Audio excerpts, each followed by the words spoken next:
Le projet de loi de finances pour 2011, c'est un projet de loi que je qualifierais de courageux, puisqu'il induit des dépenses à la fois sur les dépenses fiscales et sur les dépenses courantes de l'État, il induit des économies importantes.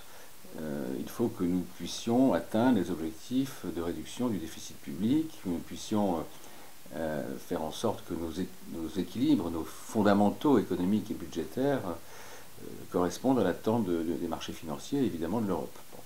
Donc il y a de très gros efforts, en particulier sur la dépense fiscale, puisque au travers notamment de réduction de certaines niches fiscales, le gouvernement entend économiser 10 milliards d'euros de dépenses fiscales.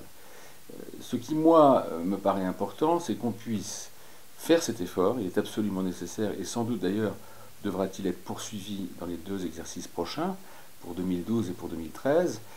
L'objectif, je vous le rappelle, c'est d'arriver à 2% de déficit public d'ici 2013-2014. Bon.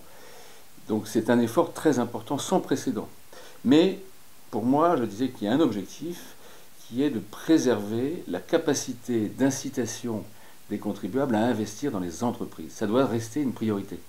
Et c'est pour ça que les amendements que j'ai déposés dans le cadre de ce PLF pour 2011 visent à la fois à clarifier, à simplifier la donne en matière de réduction fiscale, je pense aux réductions sur l'ISF comme aux réductions sur l'IRPP. Vous investissez dans une PME, vous investissez même de préférence dans une petite entreprise au sens communautaire du terme, c'est-à-dire une entreprise en démarrage, en amorçage, de moins de 10 millions d'euros de total de bilan, moins de 50 salariés, peu importe d'ailleurs son âge, mais enfin c'est une entreprise qui prend son essor, qui va créer des emplois. Il faut qu'on incite les investisseurs, les contribuables investisseurs à mettre de l'argent dans ces entreprises-là en particulier, et ça suppose d'avoir des instruments incitatifs mais aussi lisibles. Donc la lisibilité dans mes amendements, et c'est un amendement qui a été adopté en commission des finances, vise à ramener l'ensemble des investissements et des taux de réduction d'impôt sur les investissements dans le cadre de l'ISF à 50%. Vous savez qu'avant, quand on investissait en direct, on pouvait avoir 75% de réduction d'impôt sur un plafond d'investissement de 66 000 euros. Désormais, si le gouvernement suit l'avis de la commission des finances et l'amendement que j'ai déposé est fait adopter, on sera à 50%, comme pour les fonds d'investissement, comme pour les holdings, les investissements directs se feront à un taux de 50%. Donc lisibilité, harmonisation, j'ajoute que le fait de ramener ce taux à 50% doit permettre de supprimer des effets d'aubaine.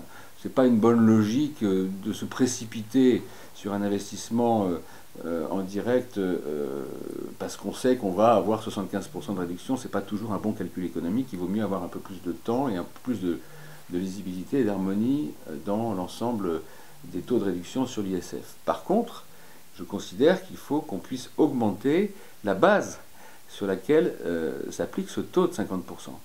Actuellement, dans la loi TEPA, la base c'est 66 000 euros ou 50 000 euros dans le cadre d'un fonds. Eh bien, moi je souhaite qu'on puisse monter, c'est un autre amendement que j'espère faire adopter, qu'on puisse monter cette base d'investissement à 120 000 euros.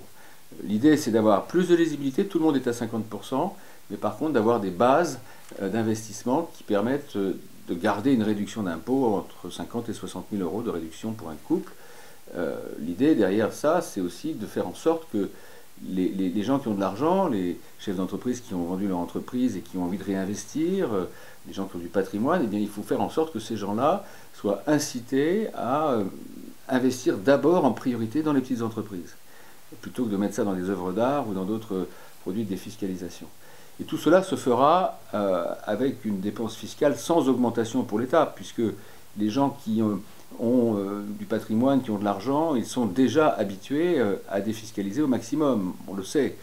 Donc vous voyez, lisibilité, que tout le monde soit traité au même niveau, 50% de réduction, de taux de réduction, mais en même temps augmentons les bases de l'investissement, passons de 60 000 à 120 000 euros d'investissement pour pouvoir appliquer ces 50% de réduction. J'ai déposé un amendement sur l'IRPP qui vise là aussi à augmenter de façon très importante le plafond d'investissement. Actuellement, à la suite d'un amendement que j'avais fait adopter en 2008, on peut avoir une réduction d'impôt de 25% sur 100 000 euros, 50 000 euros quand on est seul et 100 000 euros quand on est en couple, ce qui est déjà très important, à condition d'investir dans une petite entreprise de moins de 50 salariés, ces entreprises au sens communautaire qui sont en démarrage, en première expansion. Je propose d'aller beaucoup plus loin et d'avoir un plafond qui n'est plus de 100 000 euros d'investissement, auquel on applique les 25% de réduction d'IRPP, mais de 400 000 euros pour un couple. C'est à peu près ce que font les Anglais. Et là aussi, l'idée, c'est vraiment d'être incitatif, de développer la culture des business angels en France, de faire en sorte qu'on soit vraiment incité à d'abord investir dans les entreprises quand on songe après à avoir aussi des réductions d'impôts. Si vous voulez, la création d'entreprises, le développement des entreprises, c'est une priorité. Et en plus, on sait que les petites entreprises qui sont dans leur phase de premier développement, ce sont celles qui ont le plus de mal à trouver des fonds propres, des financements.